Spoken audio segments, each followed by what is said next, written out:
Well, good morning, everyone. There we go. Everything's up now. I'm Jan Erickson from Stepping Aside, and welcome to Somewhat Daily Tarot and Rune for the 9th day of July, 2019. Well, if this is your first time here, welcome. Thank you so much for stopping by. Click subscribe. I'd love you to do that. And check out my blog as well over at imsteppingaside.com. It's called Stepping Aside. You might find some interesting things over there. I just posted a deal yesterday on Meadowsweet. I just did some tincture, and I thought I'd write that up and share a little bit about the wonderful Meadowsweet herb. If you've ever seen it grow, it has the most beautiful, odd-looking flower, and it's sort of an aspirin substitute. So if you want something that's a little more gentle on the body, and if you have a fever or something, you want to assist with that to help break a fever, or if you have a little pain, or it's also good for digestive complaints. So, but it's also good to remove deposits, that cause problems for people with gout and other arthritic conditions. So it's just a I don't know. I just love the flower. I love the look of the plant. It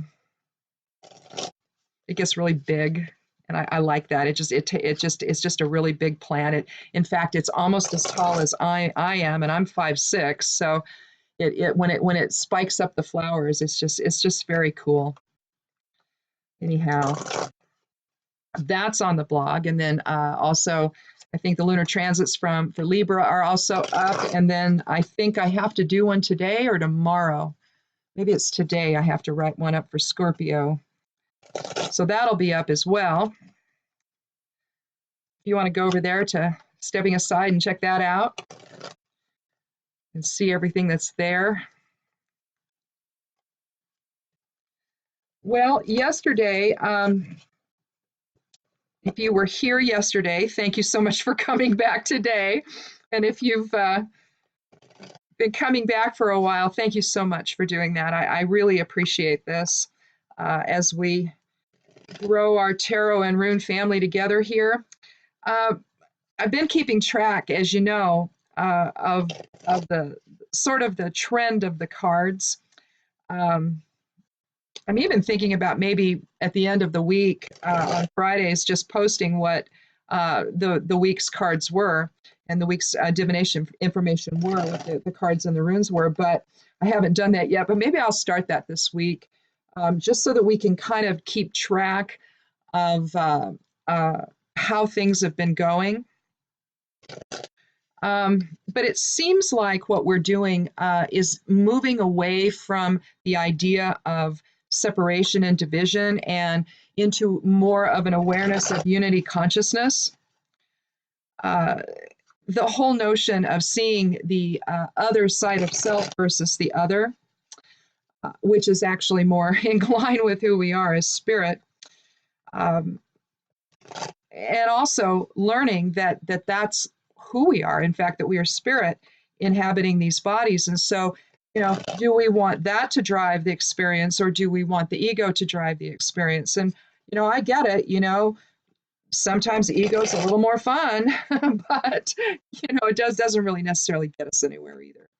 So anyhow, it's nice to see that sort of trend is happening away from the whole isms of life, because they're hard, they make you weary. To have to dislike someone or be afraid of someone because of the color of their skin or who they love or whatever. It's like, oh, come on. We don't need that. And I think that the cards and the runes are sort of telling us that. So but yesterday, we started out with the Chariot, and then we had the King of Pentacles, and then the Nine of Swords, and then the Eight of Wands. We also had was the rune from the Elder Futhark. That's the let's see, the 19th rune. And then when I threw the geomancy runes down, I created Puella. So we had some unstable energy, but it was sort of an unstable energy that might be able to actually push us in a positive direction. Puella is fortunate, but not too fortunate. It's sort of a young female energy, maybe, or receptive energy, where she's trying to accomplish things, but maybe not quite so centered yet, to be able to do that. The chariot, though, talks about when to take control and when to allow. And that really is the domain of spirit to know that. The chariot itself, of course, is a card from the major arcana. And so it's the seventh card. And so yesterday was the seventh day. And so, or actually it was, yesterday was the eighth, but the seven energy, I actually aligned it with the seven being the seventh month. That's what I did. So where did I get that? Well, okay, so that's what it was. I was aligning it with the seventh month. And the idea behind also the seven is balancing the shadow side of self, or the ego side of self, with spirit. So it's fitting that it's a soul archetype card as a major arcana card. And then we talked a little bit about how all of that affects how we sort of embrace our own authority, or how we express authority to others with the King of Pentacles. It's all about our physical foundation, our physical presence in the world. So our income, our home, our family, our job, our, just the very mundane aspects of life.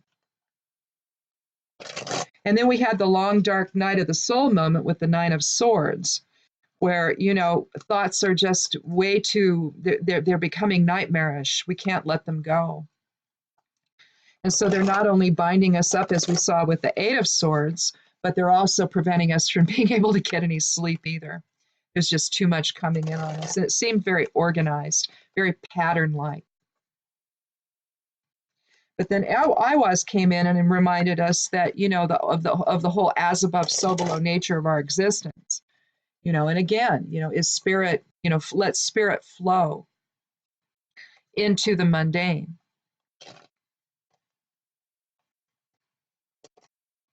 Oops.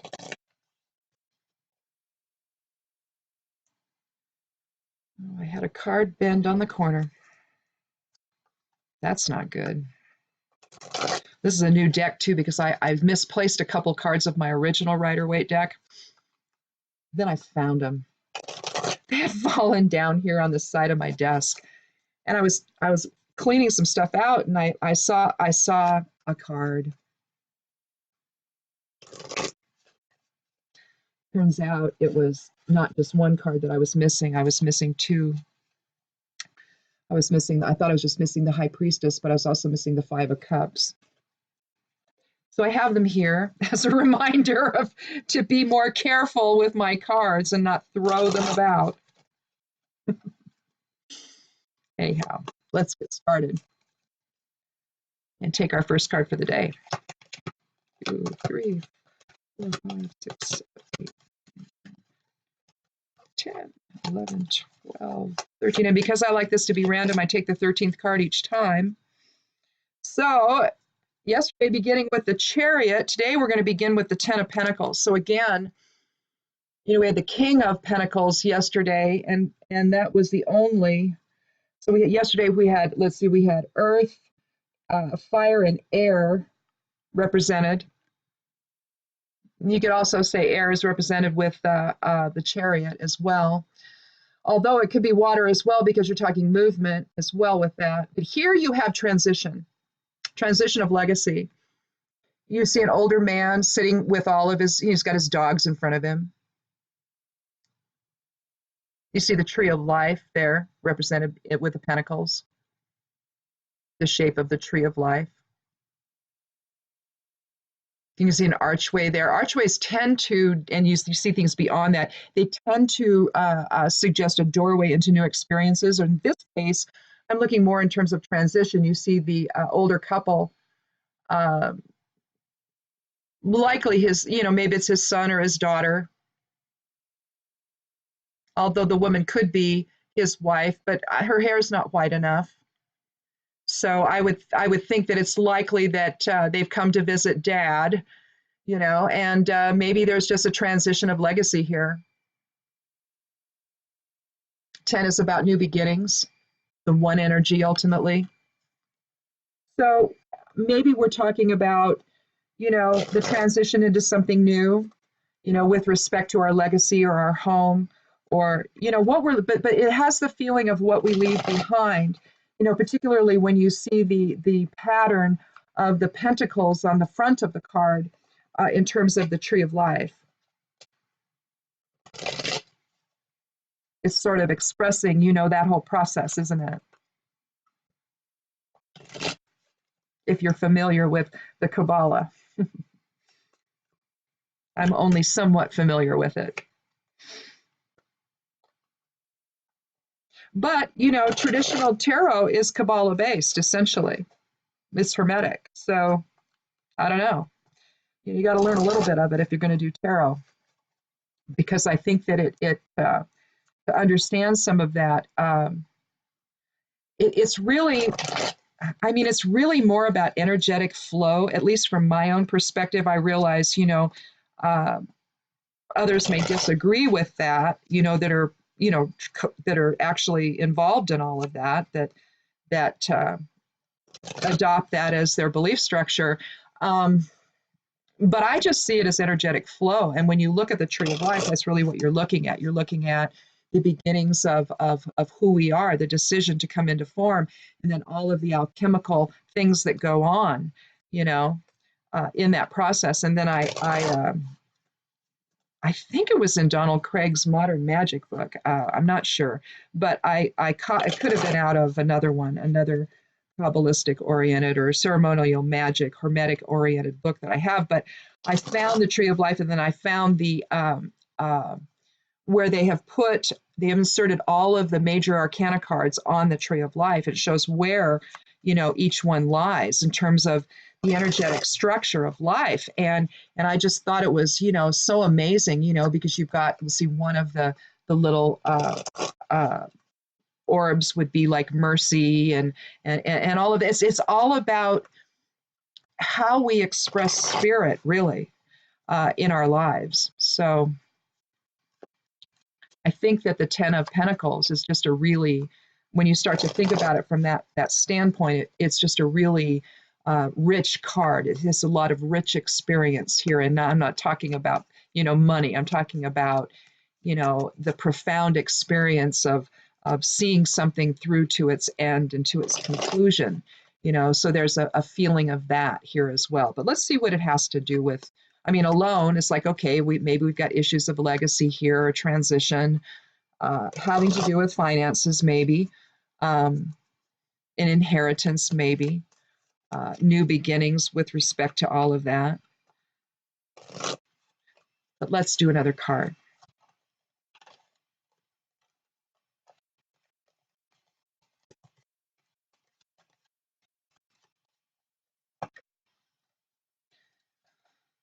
Well, here we have the Ace of Cups. So the beginnings of new emotional presence,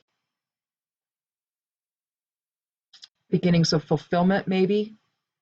And paired with the 10, is this indeed about inheritance?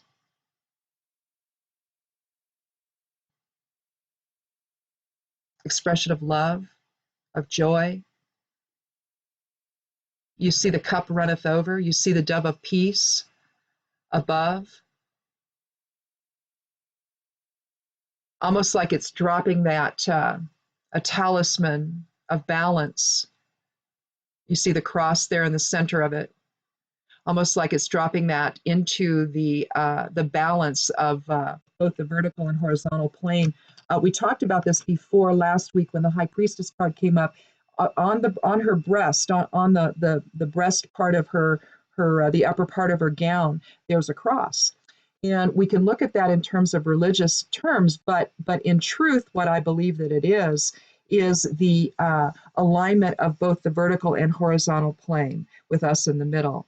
The idea is not only do we want to balance polarity on the horizontal plane, which is receptive and projective presence, or feminine and masculine side of self, but we also want to balance the vertical plane as well, which is spirit and ego.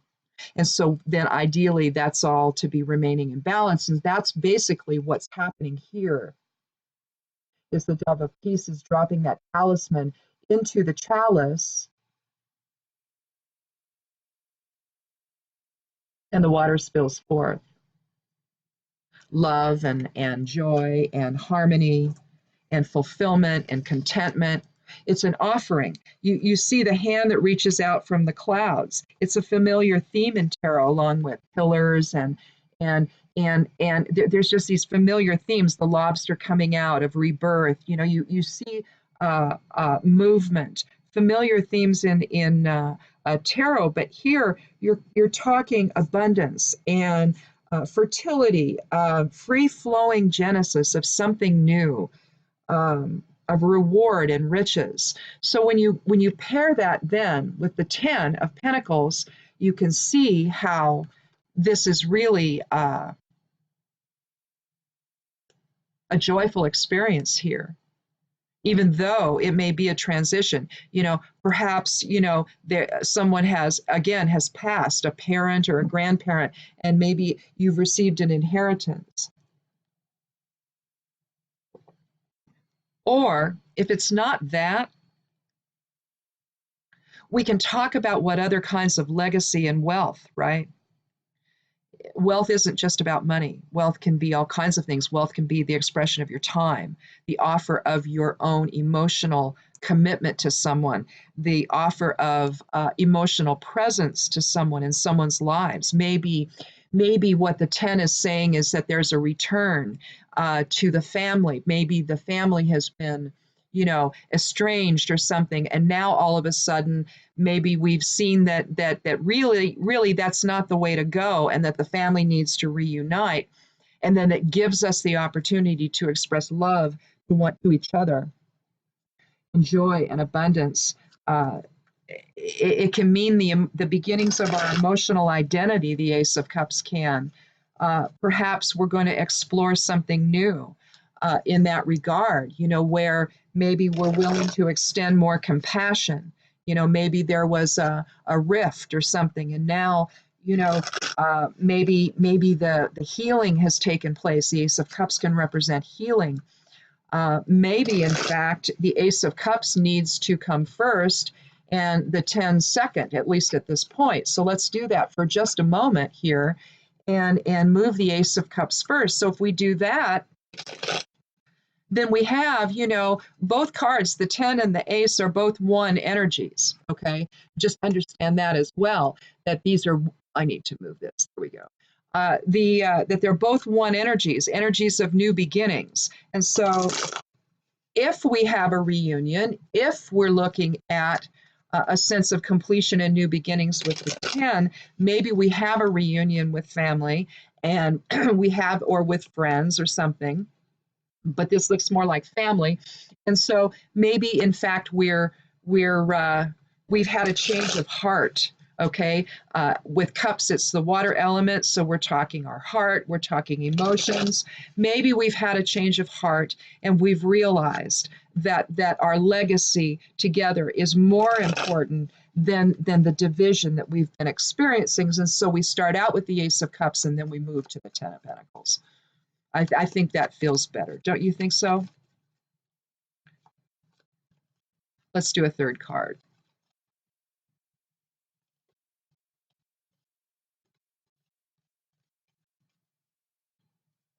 Well, we have the Magician. So what are we going to manifest? Now, this could actually, see, it's a series of ones today, all right? It's the first card 1 of the major arcana. It's technically not the first unless you are someone who puts the Fool at the end, but the Fool is card 0. So that's technically the first card of the major arcana, but for just for conversation's sake, we'll call it the first. So we have a series of ones. Now together, that's a 3 energy, and that is manifestation. It's mind, body, spirit alignment. It is today being the 9th day of July. That's a multiple of the 3. So that's about completion. And so I think what this is telling us, whether we put the Magician at the beginning, we could call this the first card.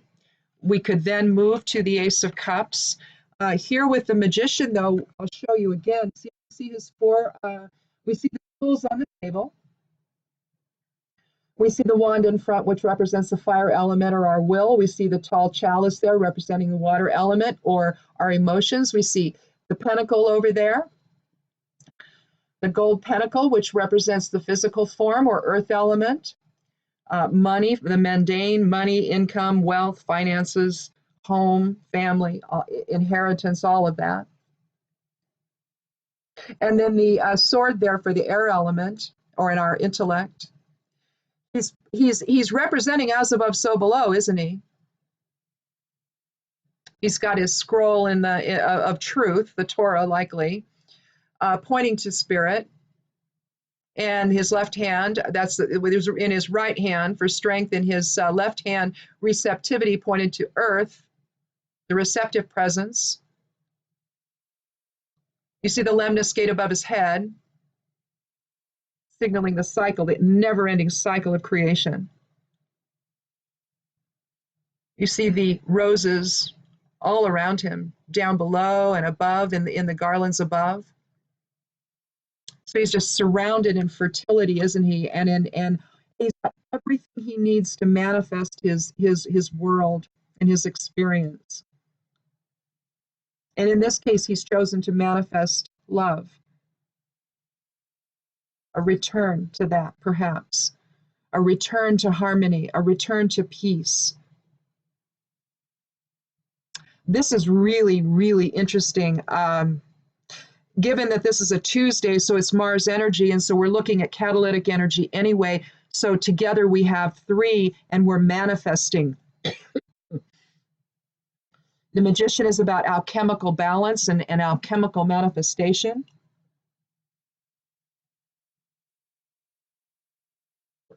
Essentially the components of our life here in form. But it's manifesting from spirit. It's drawing down spirit into form, having spirit drive that whole process. And when we do that, then we can manifest love and abundance and shared purpose with the Ace of Cups, ending in the 10 of Pentacles, the tree of life coming into full focus, into full balance, cause and effect, legacy, movement beyond our own self into some greater shared purpose and abundance with others. Let's do a rune. We're doing pretty good on time here.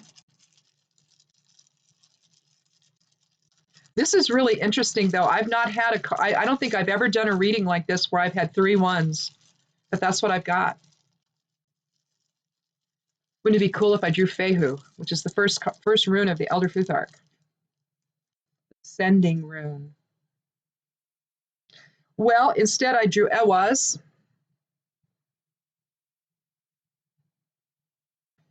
And I'm going to do a little drawing, so don't panic. I'm going to show you what Ewaz is made of, not to be confused with I was from yesterday. Ewaz, I'll first draw it. Looks like an M. But what we see is Lagus forward and reversed. That's what makes it. Right there, you're talking water element, you're talking change, you're talking flow, flowing from spirit. Given that it's the 19th rune of the Elder Futhark, 9 and 1 is 10, which reduces to 1. So we got our 1 energy.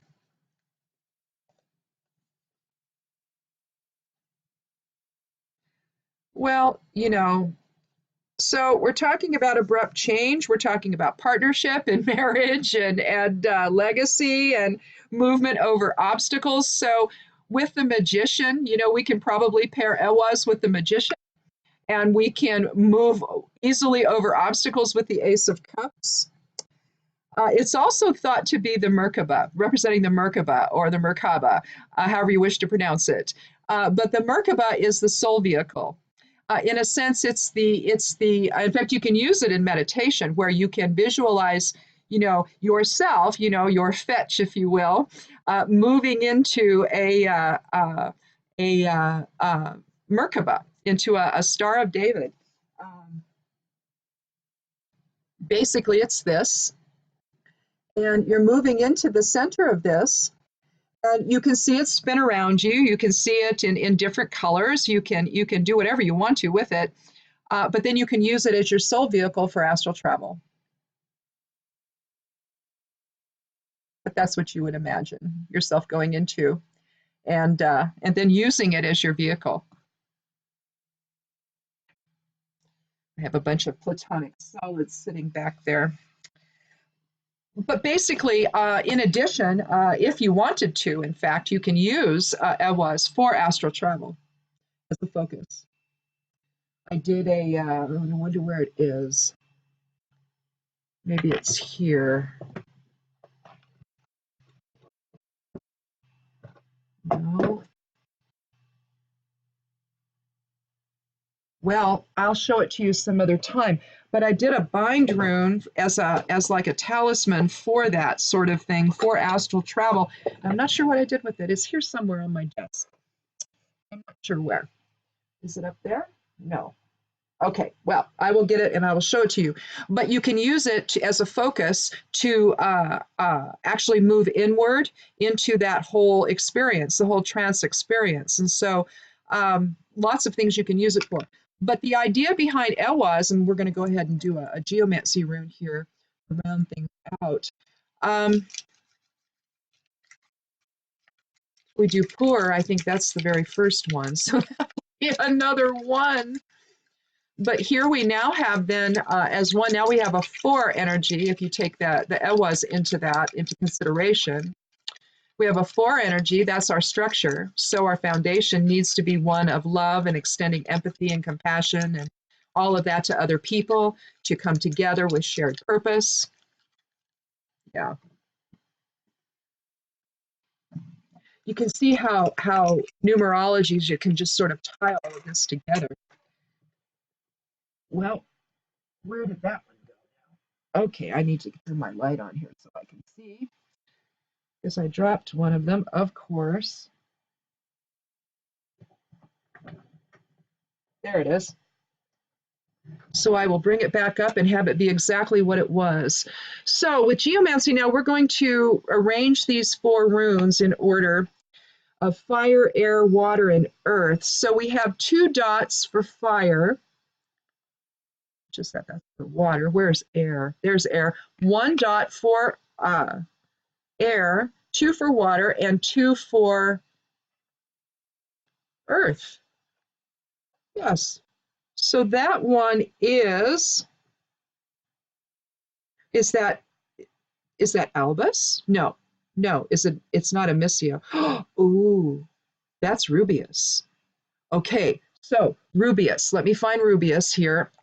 Rather than draw it out for you, what I'm going to do is I'm going to, I've done little runes, and I have kind of did it for the blog, but is this Rubeus? Yeah, I think it's Rubeus here. No, that's Albus. Albus is the opposite of Rubeus. So Albus would be the wise one. Think Albus Dumbledore and how wise he was, right?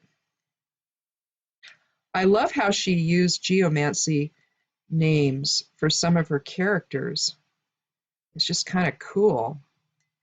There it is. There's Rubeus. And let's see, and then wasn't it Rubeus Hagrid? Yeah. Well, Rubeus is considered, Hagrid's. Rubeus is considered an evil influence. Actually, it's this way. There are essentially 8 geomancy runes. If you turn them upside down, you then have 16. So this is Rubeus. Upside down would be Albus. And so Albus is about the sage. It also denotes white hair, so somebody older, someone who has a lot of wisdom. So the sage, basically. But here with Rubeus, this is about passion.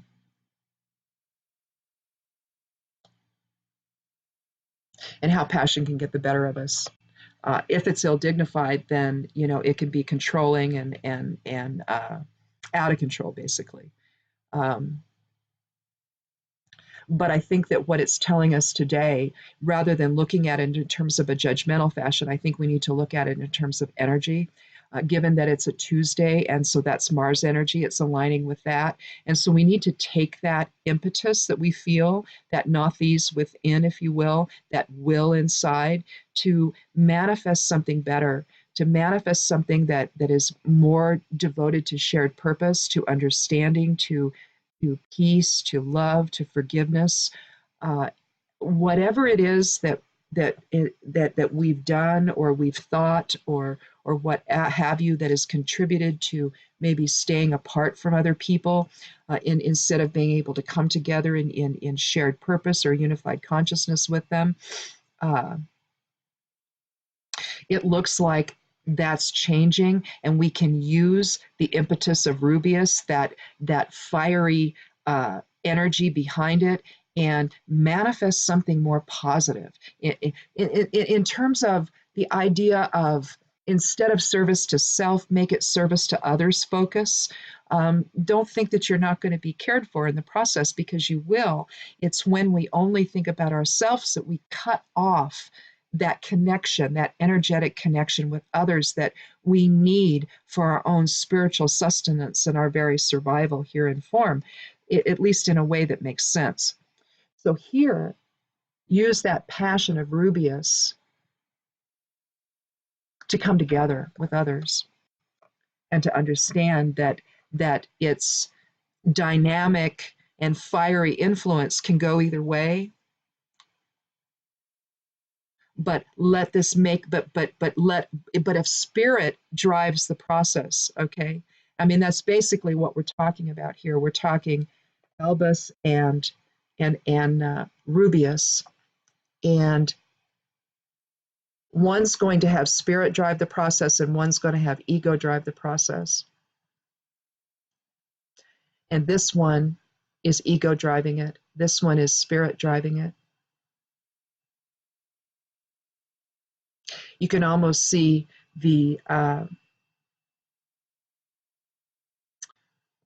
with Albus here, you can see the position of the single dot. Single dot is an active influence. The dual dots are passive influences. And so you can see that focus downward into form, if you think in terms of as above, so below directionality. But with Rubeus, what stays at the top is ego. And it becomes the driving force behind all of that. So make ego work for you, in terms of the manifestation. That seems to make sense, instead of making it work against you. I think that what it could also be reminding us is that ego got in the way at one time. And now it's time. In fact, if we want to, let's put it first. So we have Rubeus first. And so what we've got is ego got in the way. We decided to manifest something different, though. And it was based on shared purpose of Ewas. And then we manifest the Ace of Cups, or new emotional beginnings, forgiveness, healing, love, abundance, shared purpose again, ending with the 10 of Pentacles. A sense of completion, yet new beginnings.